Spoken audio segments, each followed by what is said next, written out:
Goeiemôre, dit is Sondag die 22ste Maart. Ons tema vanoggend is doodloop. En ons lees uit Jesegiel 37 en Johannes 11. Mag jy vanoggend saam met ons God se stem, sy nabyheid, sy teenwoordigheid beleef. Dis 'n voorreg om saam te wees as God se kinders. Dis 'n voorreg om mekaar te kan groet, om vir julle te kan sê genade en vrede vir julle. Dit kom van God ons Vader, van ons Here Jesus Christus, van die Heilige Gees. Amen. Ons almal ken 'n doodloopstraat, of 'n cul-de-sac, of 'n eenrigtingstraat. En ons dink baie keer so ook oor die dood. Dat die dood 'n einde is. 'n Doodloopstraat is waaruit ons glad nie weer kan ontsnap nie. En vandag gaan ons Jesegiel 37 lees en Johannes 11, wat ons bietjie anders laat dink oor die dood en oor die lewe. Ons is in lydenstyd, op pad na die kruis van Jesus toe. Goeie Vrydag, maar daar is ook Paasondag, opstanding. As mens oor die dood dink en oor die Jesegiel, dan besef ons, daar is nie nou water wat uit 'n rots uitkom, soos wat die Israeliete in die woestyn beleef het nie. As mense sterf, is dit verby, dan begrawe ons hulle. En tog sien ons in hierdie verhale iets anders raak, iets niets wat hoop is, en wat vir mense hoop bring. Jesegiel gaan besoek 'n vallei vol doodsbene, amper 'n massagraf. Jesus en sy disippels gaan besoek die graf van Lazarus. En in albei gevalle gebeur daar iets ongelooflik raak. Want die dood is nie vir die Here die einde nie. Daar's geen grens aan God se liefde nie, en daar's niks wat sy liefde nie kan oorkom nie. Gary Habermas was 'n teologiese professor en hy vertel dat sy vrou oorlede is in 1995 en dan sê hy, en hy skryf dit self, hy sê, ek het vir God gevra, Here, waarom moes Debbie sterf? En dan sê hy, God het vir my teruggevra, hy sê, Gary, het ek my seun uit die dood uit opgewek? En dan antwoord hy, sê, Here, ek het al 7 boeke oor die opstanding geskryf. Natuurlik is hy uit die dood uit opgewek. Maar wat van Debbie? En dan sê Gary Habermas, sê hy, God het aangehou om vir my dieselfde vraag te vra. Gary, het ek my seun uit die dood uit opgewek? Totdat ek God se punt gesnap het. Totdat hy gesnap het, as Jesus 2000 jaar gelede uit die dood uit opgewek is, dan is daar 'n antwoord vir sy vrou se dood in 1995. Ja, daar is 'n opstanding, daar is 'n hemel, daar is 'n ewigheid by God. As Jesus opgewek is, sal Debbie ook opgewek word, en ons sal albei saam wees in God se teenwoordigheid. Soms lyk die lewe vir ons moeilik, en dinge lyk donker en ondeurdringbaar, maar God kan met Jesus nuwe lewe skep. Hy kan enige muur wat ons stop, kan hy uit die pad uit wegvat. Enige plek wat so donker is, dat ons nie uitsig het nie, kan hy vir ons nuwe lewe en nuwe sig ingee. God is by ons. Ons gaan vanoggend lees Jesegiel 37 en Johannes 11. Voordat ons begin met Jesegiel, kom ons sluit die oë en bid saam. Dankie Here, dat ons kan saam wees en saam lees uit U woord. Vul ons met U Gees, dat ons verstaan. Here, dat ons nie net verstaan nie, maar dat ons reageer en doen en lewe vir U. Dankie dat ons ook in hierdie tyd in die kerk opnuut kan dink aan dit wat Christus vir ons kon doen het. Sy sterwe aan die kruis, sy opstanding. Ja Here, dat ons opnuut besef hoe groot U liefde vir ons is. Mag ons nou hoor wat U vir ons wil sê. Spreek Here, U kinders luister. Amen. Jesegiel 37 vers 1. 'n Visioen van doodsbeendere. Die hand van die Here was op my, en hy het deur die Gees van die Here my uitgelei en my neergesit in die laagte. Dit was vol beendere. Hy het my keer op keer daar rondom laat loop, en kyk, daar het geweldig baie verspreid oor die laagte gelê, en hulle was heeltemal verdroog. Hy vra toe vir my, mensekind, kan hierdie beendere leef? Ek het geantwoord, my Heer, Here, net U weet dit. Toe sê hy vir my, profeteer oor hierdie beendere, sê vir hulle, Verdroogde beendere, luister na die woord van die Here.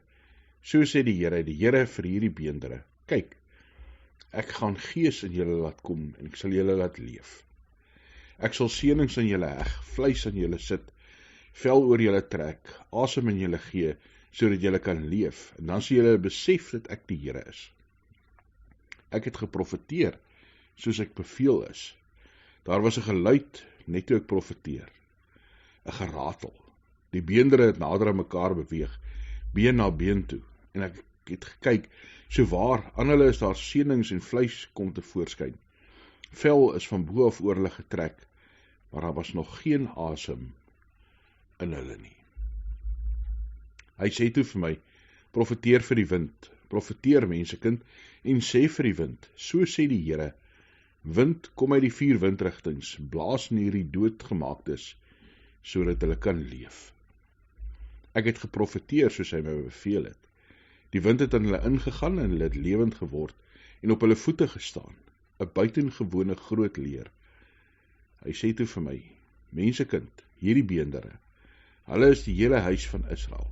Kyk, hulle sê, ons beendere is verdroog, ons hoop is verlore, ons is afgesny.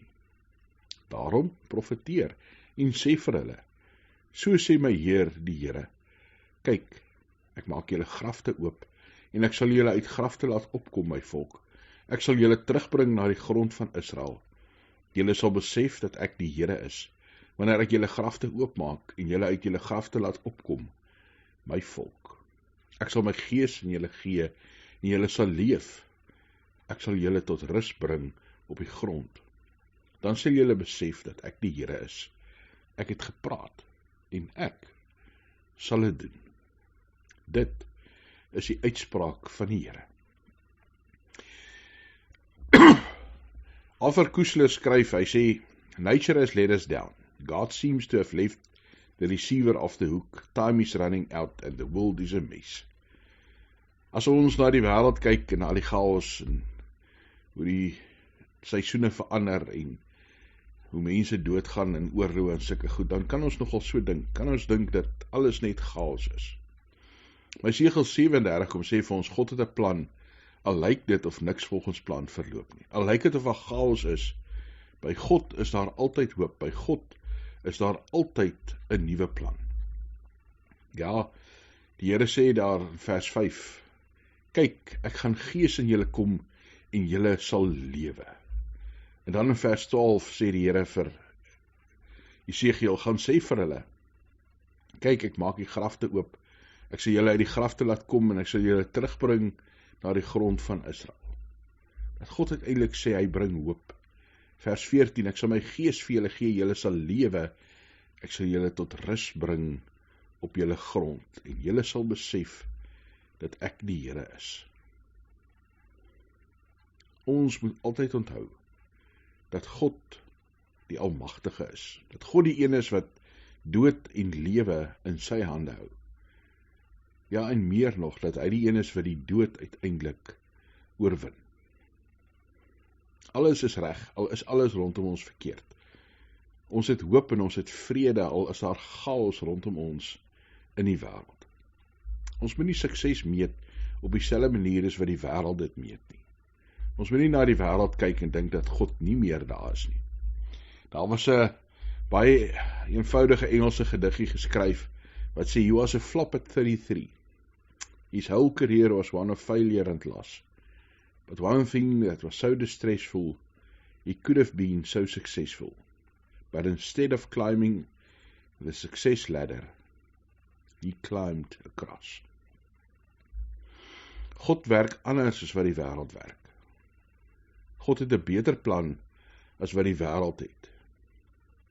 Maar ons kan dit nie doen nie. Net God kan dit doen. Ja, ons is betrokke en ons is gesante en ons is mense wat deur God gestuur word om goed te sê en te profeteer en te verkondig. Maar die een wat die plan uitvoer is God. Daarom kan ons tot God bid. Daarom kan ons vir die Here sê, Here, ons glo in die geskiedenis. Ons glo dat die wêreld nie op 'n dobbelsteen is op pad na chaos toe nie. Ja, ons glo dat 'n nuwe wêreld begin het met Christus se opstanding uit die dood. En ons is bly oor hierdie oorwinning. Ons aanvaar dat ons lewe in 'n stryd en dat die dood ook rondom ons is. Maar Here, ons weet dat U liefde is by ons. En niks kan ons daarom doodmaak en van U wegvat nie. Ons is agter U aan die toekoms in. Neem hartseer van ons weg. Here, U is die een met die laaste woord. Want ons is Paasondag mense wat leef in 'n goeie Vrydag wêreld. Ons leef met die verwagting en die wete van die opstanding, al is daar 'n dood. Hoe wil God hê moet ons lewe as ons Esegiel lees? Ons moet uiteindelik net opdag. Die Here het vir Esegiel gesê, gaan. Ek sal vir jou die woorde gee. En Esegiel het gegaan. En as jy opdaag, dan moet jy daarmee net wag vir God. Want hy sal op die regte tyd die regte ding doen. Joyce Roop skryf oor Esegiel, sy sê, I do not wrestle anymore, I only wait. For you bring my dry bones into dancing once again. Ons wag vir die Here en hy sal op die regte tyd die regte ding doen. En dan moet ons vertrou op God. Om vir die wêreld te sê, Jesus is nie dood nie. Hy lewe. God is daar. God is by ons elke dag. Karel Barth, die aand voor hy dood is in 1968, vir sy vriend Terrenhuisen sy kommentaar oor die wêreld gegee en hy het gesê, Terrenhuisen, moenie jou ore laat hang nie, nooit nie. Daar word nie geregeer in Moskou nie, daar word nie geregeer in Washington nie in Peking nie, daar word geregeer, ja, wel op aarde, maar vanuit die hemel. Die Here regeer en hy het 'n plan. Jesus se vriend Lazarus was ook in 'n sogenaamde doodloopstorie. Johannes 11. Daar was 'n man met die naam Lazarus wat siek was. Hy was van Betanië, dorp van Maria en haar suster Martha. En dit was die Martha wat Jesus met die geurende olie gesalf en sy voete met haar hare afgedroog het, wie sy broer Lazarus siek was. Die susters het toe iemand na Jesus toe gestuur om vir hom te sê, Here, kyk, hy vir wie lief is siek. Toe Jesus dit hoor, het hy gesê, hierdie siekte lei nie tot die dood nie, maar tot die verheerliking van God, sodat die seun van die mens daardeur verheerlik kan word. Jesus het Martha en haar suster het Lazarus liefgehad. Toe hy hoor van Lazarus se siekte, het hy nog 2 dae vertoef op die plek waar hy was. Eers daarna sê hy vir die disippels, kom ons gaan terug Judea toe. Die disippels sê toe vir hom, Rabbi, onlangs nog het die Jode u probeer stenig, en u gaan weer daarheen. En Jesus het geantwoord, is daar nie 12 ure in die dag nie? As iemand in die dag loop, struikel hy nie, omdat hy die lig van die wêreld sien. Maar as iemand in die nag loop, struikel hy, omdat die lig nie by hom is nie. Nadat hy dit gesê het, sê hy vir hulle, ons vriend Lazarus slaap, maar ek gaan hom wakker te maak. Die disippels sê toe vir hom, Here, as hy slaap, sal hy gesond word. Maar Jesus het van sy dood gepraat. Toe sê Jesus openlik vir hulle, Lazarus het gesterf. En terwille van julle, is ek bly dat ek nie daar was nie, sodat julle kan glo. Maar kom ons gaan na hom toe. Thomas, wat bekend is as Didymus, het toe vir sy mededisippels gesê, kom ons gaan ook, sodat ons saam met hom kan sterf. Toe Jesus daar aankom, het hy gevind dat Lazarus reeds 4 dae in die graf was. Betanië was naby Jerusalem, ongeveer 15 stadion ver. En baie van die Jode het na Martha en Maria toe gekom, om hulle broer te troos. Toe Martha hoor dat Jesus op pad is, het sy hom tegemoet gegaan, maar Maria het by die huis bly sit. Martha sê toe vir Jesus, Here, as U hier was, sou my broer nie gesterf het nie. Maar selfs nou weet ek, dat U ook, wat ook al van God vra, dat God het vir U sal gee. Jesus sê toe vir haar, jou broer sal opstaan. Martha sê toe vir hom, ek weet dat hy sal opstaan met die opstanding op die laaste dag. Jesus het vir haar gesê, ek is die opstanding en die lewe. Wie in my glo sal leef, al het hy ook gesterf. En elkeen wat leef en in my glo, sal tot in ewigheid nooit sterf nie. Glo jy dit? Sy sê vir hom, ja Here, ek glo dat U die Christus is, die Seun van God, wat na die wêreld gekom het.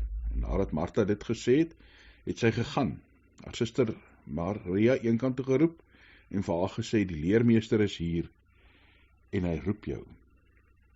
Toe Maria dit hoor, het sy haastig opgestaan, en hom toe gegaan. Jesus het nog nie in die dorpie aangekom nie, maar was steeds op die plek waar Martha hom ontmoet het. Toe die Jode wat by haar in die huis was, haar vertroos het, sien dat Maria haastig opstaan en uitgaan, het haar gevolg, omdat hulle gedink het, sy gaan na die graf toe om daar te huil. Toe Maria aankom waar Jesus was en hom sien, het sy by sy voete neergeval en vir hom gesê, Here, as jy hier was, sou my broer nie gesterf het nie. Toe Jesus haar sien huil, en ook die Jode huil wat saam met haar gekom het, het dit hom ewig ontstel, en hy diep bewoe geword. Hy sê toe, waar het julle hom neergelê? En hulle sê vir hom, Here, kom kyk. Maria, Jesus het begin huil. Daarop het die Jode gesê, kyk hoe lief het hy hom gehad.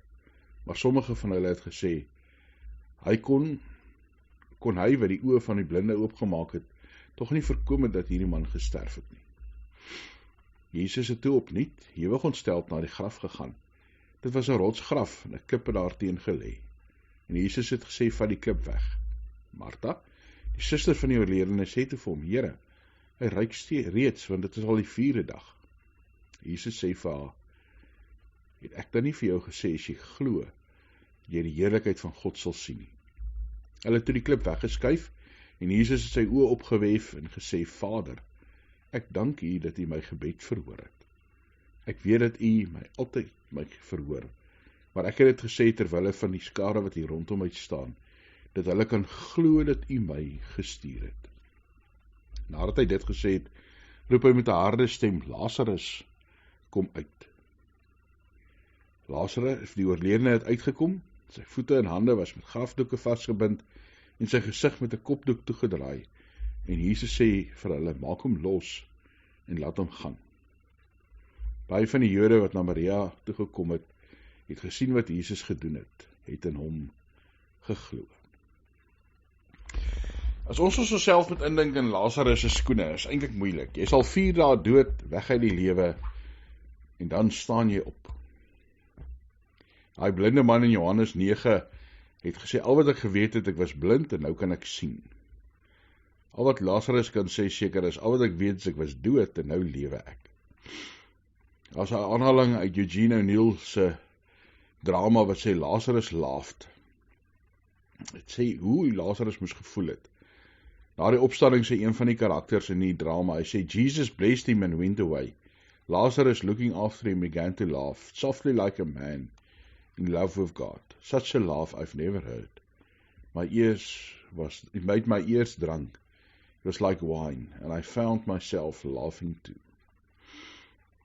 Om liefde, hoop, vrede, genade te vind, om te weet, jy is iemand wat gelief is, iemand wat verlos is, iemand wat aangeraak is deur God. Lazarus moes elke oggend lachend, opgewonde opgestaan het. Jesus het ons ook 'n nuwe lewe gegee. Ons laat opstaan uit 'n ou lewe na 'n nuwe lewe met eindelose klomp moontlikhede. Al word gesê dat Lazarus gehoor het dat die Fariseërs hom ook wil doodmaak, en dat hy na Siprus toe gevlug het, waar Paulus en Barnabas hom later gekry het, en hy het uiteindelik die biskop van die kerk daar geword het. Lazarus se voorbeeld was 'n voorbeeld van Jesus se opstanding, van die ewige lewe. 4 dae in die graf. Vriend van Jesus Christus, staan op en hy lewe. In die evangelie van Johannes is Jesus se eerste wonderwerk by die bruilof, en sy laaste wonderwerk hier by 'n begrafnis, waar hy uiteindelik iemand opwek uit die dood. As ons Johannes 17 lees, as ons onthou dat ons uit die dood uit gaan opstaan, as daar vir ons 'n ewige lewe is, dan kan ons onsself amper vergelyk met Duracell hasies. Almal onthou die advertensies van hierdie hasies wat opspring, en aanhou en aanhou en aanhou. Dit is so. Mense sê, niemand gaan die lewe oorleef nie. Nobody comes alive out of life. En tog, is al vir ons wat in Christus glo, 'n lewe hierna, 'n ewige lewe. In Seventh Heaven, die TV-program, word daar gesê, die dood is soos wanneer jy 'n kind siek en koorsig word. Jy gaan bed toe, swetende, warm van die koors, bewend, jy voel sleg, en die volgende oggend word jy wakker. Jou koors is weg, jy voel 100% beter, jy is veilig, sterk, geborge, en jy besef hoekom, want jy is in jou ouers se bed, in die middel van die nag, het iemand jou kom haal, en jou na hulle toe geneem. Ons leef voluit, want ons weet, as vir ons 'n ewige lewe wat wag by God, dat ons by God kan wees, en by hom sal veilig wees. Het is ongelooflik om te sien dat Jesus omgee, dat Jesus huil uiteindelik ook oor Lazarus. Ons het die uitdrukking wat sê manne huil nie, en tog is dit eintlik 'n baie slegte ding. Cowboys don't cry. Jesus, God self het gehuil oor Lazarus wat oorlede is. God se hart gee om vir mense. Al het Jesus geweet dat hy Lazarus uit die dood uit gaan opwek, was dit nog steeds vir hom sleg. Maria, Martha, die ander mense wat gehuil het, wat omgegee het, wat ontsteld was. God het vir ons ook so oneindig baie lief. God staan nie koud teenoor ons hartseer en ons lyding en die seer wat ons beleef nie. En daarom moet ons in hierdie verhale hoop kry. 'n Nuwe perspektief op dit wat die mekaar en onderste bo in die wêreld is. In Zorba the Greek is daar 'n verhaal van 'n ou priester wat besoek afgelê het, en hy vra vir 'n man, stoei hy nog steeds met die duiwel? En die priester sê, nee, ek stoei nou met God. En dan vra hy vir hom, stoei jy met God, hoop jy om te wen? Hy sê, nee, ek stoei met God en ek hoop om te verloor. Jesus huil saam met ons, stoei saam met ons, totdat ons 'n nuwe lewe kan sien. As ons oor die lewe dink, en die dood, dan dink ons baie keer, dis 'n doodloop. Maar met God is dit nie. Dis nie 'n doodloop nie, daar is nuwe hoop, nuwe perspektiewe, en ons moet nie te vinnig te hartseer raak, of partykeer te vinnig te opgewonde raak oor die lewe nie. Ou man, lank terug in 'n dorpie gebly, arm gewees, maar hy het 'n pragtige wit perd gehad, so mooi perd, die koning wou ook graag hierdie perd gehad het. Maar die ou man het geweier om die perd te verkoop. Al die aanbiedinge was groot, en tog sê hy nee.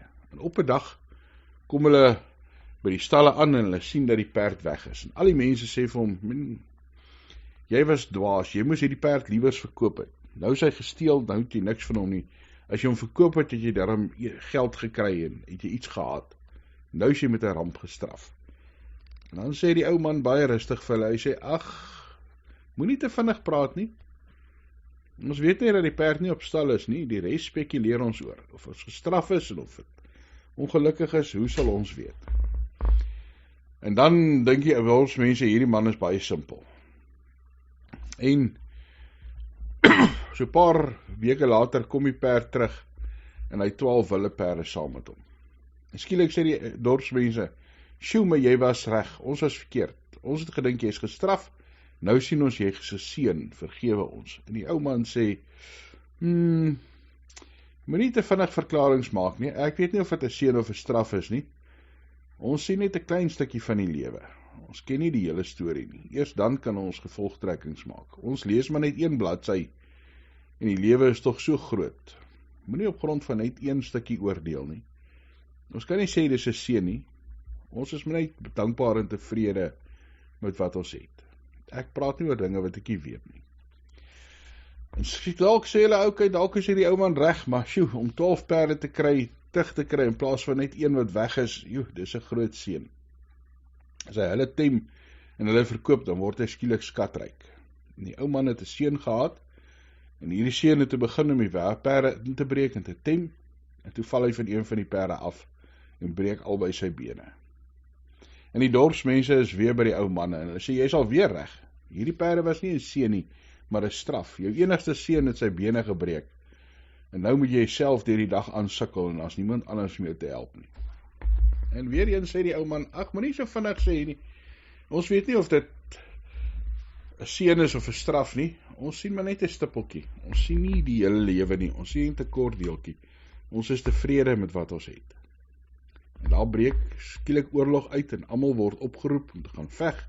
Al die jong manne, maar hierdie ou man se seun kan nie gaan nie, want albei sy bene is gebreek. En daar was min kans dat almal sou terugkeer, want die vyand was baie sterk. En die mense kom by die ou man en hulle sê vir hom, jy was baie reg.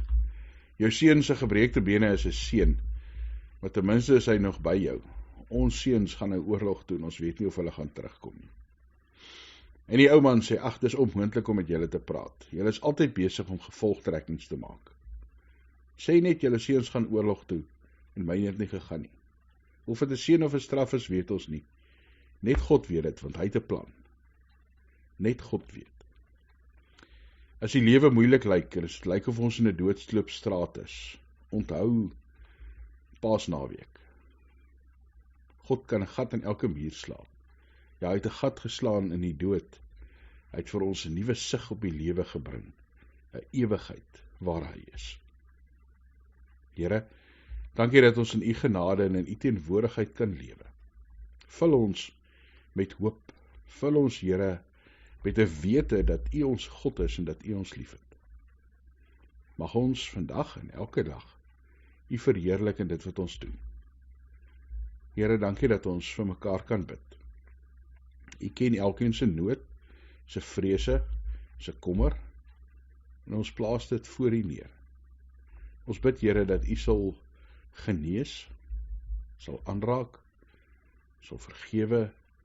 Ja, Here, dat u sal hoop bring in 'n donker tyd en in 'n donker wêreld. Ons bid vir die wêreld met al die oorloë en dit wat daarmee saamgaan. Here, dat u vir die leiers van die wêreld ook sal aanraak. Dat hulle opnuut sal hoop bring, vrede bring tussen mense. Dankie, Hemelse Vader, dat ons elke dag kan bid en weet dat u by ons is en saam met ons leef. Vul ons met u gees, met u krag en u hoop. Ons bid dit in Jesus Christus se naam. Amen. Mag die liefde van God ons Vader, mag die gemeenskap van die Heilige Gees, ja, die genade van Jesus Christus, daagliks by jou wees. Amen. Amen.